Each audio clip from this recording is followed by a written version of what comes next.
ఆ యమలాళ్ళు ఒక్కసారే ప్రాణాలు తీస్తారు. మీరు అలా కాదు, ప్రతిరోజు దేనికో దానికి ప్రాణాలు తీయడం అలవాటైపోయింది.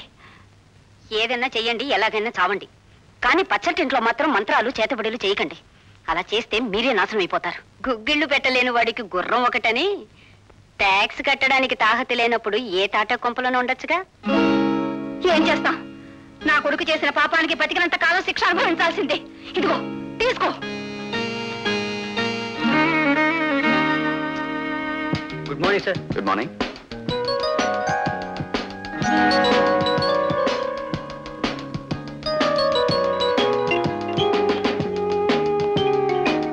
హేరా ఇడియట్, ఈ మధ్యన బొత్తిగా నల్లపూస అయిపోయావు. నల్లపూసల సంగతి ఆడవాళ్ళే మర్చిపోతుంది రోజులు రైపు ఫూల్.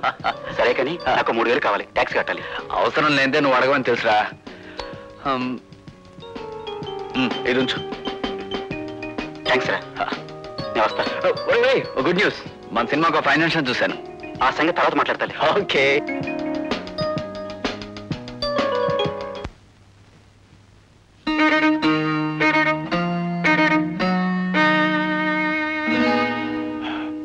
వచ్చావు రవి, రా.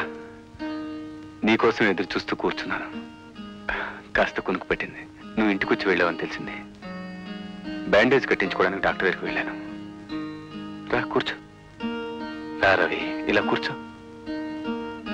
రారా.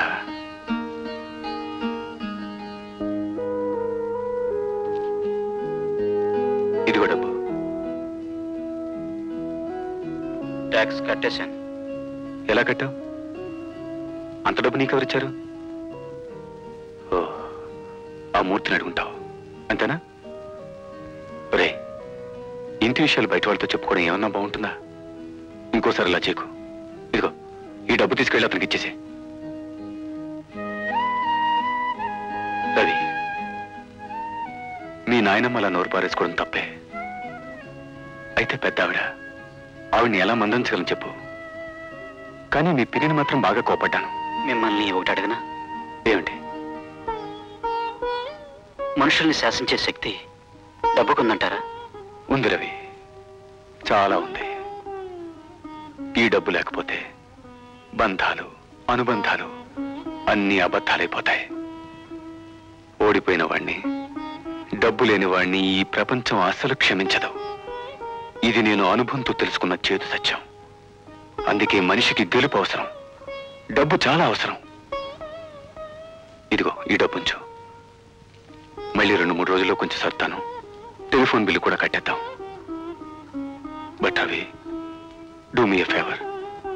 ఈ విషయాలేవి మీ అమ్మకు తెలియనివ్వకు. తనకెంత అవమానం జరిగినా భరిస్తుంది. బట్ సంభవ్ నీకే చిన్న అవమానం జరిగినా, నువ్వేమాత్రం బాధపడినా తను అసలు సహించలేదు. నీ వెళ్ళొస్తానిక. కాస్త కిందకొచ్చి ట్యాక్సీ ఎక్కించు. Thank you. అభయ, నువ్వు చెప్పిన కథలో శ్రీదేవి గానే, విజయశాంతి గానే ఎవరూ లేరే. మరి ఎవరు పెట్టి తీయాలయ్యా బొమ్మ? కొత్త వాళ్ళతో సినిమా తెస్తే తప్పకుండా హిట్ అవుతుంది, అవార్డు కూడా వస్తుందండి. అది మాట. బావోయ్, నాను హీరో చేస్తా, కళామ తల్లి సేవ చేసుకుంటా. నువ్వు నోరు ముయ్యరా తాబేల మొహం అయ్యాలా. నీ మొహం నీ ఇంట్లో నీ పిల్లం కూడా చూడదు కందా. నీ బొమ్మ జనమెట్టా చూస్తారా? అభయ, నువ్వు చెప్పింది కరకటే. కొత్తని పెట్టి తీస్తే మా ఖర్చు ఉండదు, పైగా బొమ్మ బాగా పోతే డైరెక్టర్గా నీకు, ప్రొడ్యూసర్గా నాకు మంచి పేరు వచ్చేస్తుంది. కానీ ఇండస్ట్రీకి నేను కొత్తోడు అయిపోయాను కదా. అది కందా సిక్కులేదు చింతకాయలేదు. బావా, అందరినీ కొత్తోళ్ళు నెట్టేసి మధ్యన సిల్కుని శివర్ణ డిస్కొని పెట్టేద్దాం. అప్పుడు చూసుకున్నా స్వామి రంగా, చింత పిక్కల్లాగా డబ్బులు గలగలగలగలగల రాలిపోతాయి. అప్పుడు నీ పళ్ళు గలగలగల రాలిపోతాయి. సారీ, నాకు అలాంటి కథలు రాసి అలవాట్లేదు. బాబు సిసి బావా, ఇక ఈ జనములో నువ్వు బాగుపడవే. బంగారం లాంటి కుర్రాన్ని అడ్డుకోతే భయపడి పంపించేసినావు కదా. ఓరి కొబ్బరి చెప్పు మొహమా, నేను భయపడింది ఆడికి కాదు, నీకు. నాకా? నీకే. నువ్వు ఈ కంపెనీ, ఈ ఊరు వదిలిపెట్టి వెళ్ళిపోయేదాకా నేను సినిమా తీయను సరిగాందా. చూడను కూడా చూడను, అంతే.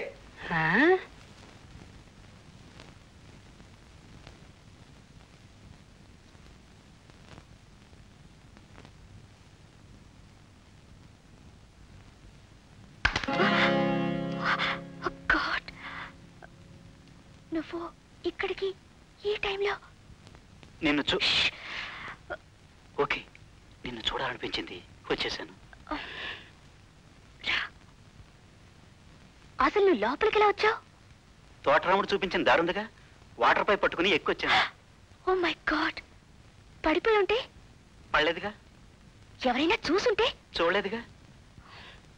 అసలు మన ఇద్దరం కలిసి ఉండకపోతే, నీలో ఈ నందాలు లేకపోతే, నే పుట్టకపోతే, నువ్విక్కడ ఉండకపోతే, ఈ అర్ధరాత్రి ప్రపంచం అంతా కరిగిపోతే. ఏవి రవి నీ మొండి ధైర్యం? అసలే మా ఓడని కాపలా కుక్క. పొరపాటున ఆవిడ కంటపడితే నేను హాస్టల్ బయట, నువ్వు పోలీస్ స్టేషన్ లోపల ఉండేవాళ్ళం. అసలు నీకేం కావాలి? ఏం వద్దు, జస్ట్ నేను చూడాలనిపించింది అంతే.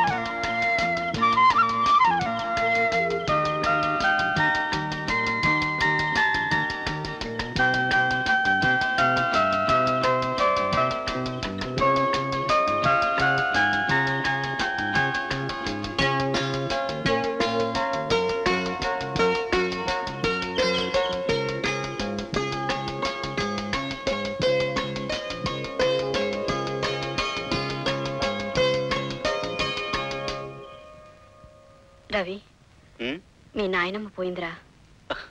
పొద్దున ఎంత మంచి మాట చెప్పావమ్మా. నిన్ను నన్ను చిత్రహింస పెట్టే మనుషులో ఒకళ్ళు తగ్గారన్నమాట. ఒకళ్ళ బాధను వెక్కిరించకూడదు, చేతనైతే పంచుకోవాలి. పంచుకోవాలా? బతికినంత కాలం మనం రాసి రంపాన్ని పెట్టిన మనిషి పోతే మనకెందుకు బాధ? మీ నాన్నగారి బాధ మంది కాదా? ఈ క్షణంలో ఆయన ఎంత ఒంటరితనం అనుభవిస్తున్నారు. అక్కడ ఎందరున్నా ఆ కళ్ళల్లో నువ్వే ఉంటావు. నీకోసమే ఎదుగుతూ ఉంటాయి ఆ కళ్ళు. నువ్వు వెళ్ళి కనపడితే ఆయనకెంత ఓదార్పుగా ఉంటుందో తెలుసా? నా మాట విని ఒక్కసారి వెళ్ళి కనపడరా బాబు. అమ్మా, అనుక్షణం నన్ను చివరించుకుని హీనంగా చూసిన మనిషి పోతే నేనెందుకు వెళ్ళాలి? నేను వెళ్ళను. పోయిన ఆవిడ మీద ఇంకా ఎందుకురా కోపం? నువ్వు వెళ్ళకపోతే నేనే నిన్ను వెళ్ళనివ్వలేదని అందరు నన్ను ఆడిపోసుకుంటారు. వెళ్ళు బాబు.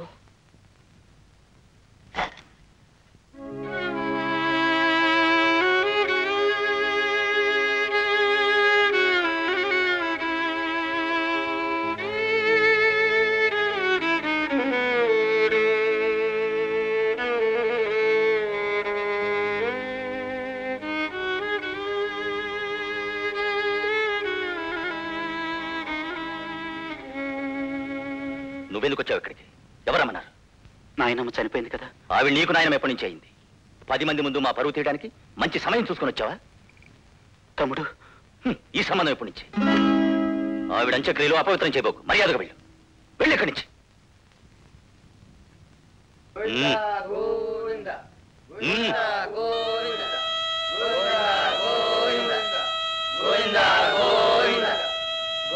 నాన్నగారు,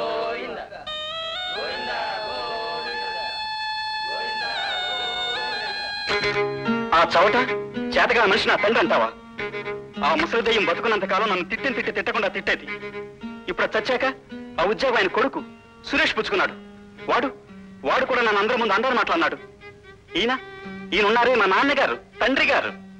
నోరు మెదపకుండా గుడ్లు అప్పగించి బెల్లం కొట్టిన రాయిలో చూస్తూ కూర్చున్నారు. చూస్తూ ఇంకేమిటమ్మా? ఇంకా నా తండ్రిరా? రవి, ఆ ఇంట్లో ఆయన మాత్రం ఏం చేయగలరు? నేను అగ్ని సాక్షిగా పెళ్లి చేసుకున్న అత్తాంగిని కాను, అది నిజం. ఆయన పేరు ప్రతిష్టలు ఆస్తిపాస్తులు 10 మందిలోనూ బహిరంగ పంచుకోగలిగే యోగ్యతున్న భార్యను కాను, ఇది నిజమే. వీటన్నిటికి మించిన నిజం ఆయన నీ తండ్రి. కానీ మున్సిపల్ రిజిస్టర్లో మాత్రం నీ తండ్రిగా ఆయన పేరు లేదు. నేనేమో ఇరుగు పొరుగు వాళ్ళు సూటి పోటి మాటలు భరించలేక ఈ పసుపు తాళి తాళి బొట్టుగా నా మెళ్ళ వేసుకున్నాను.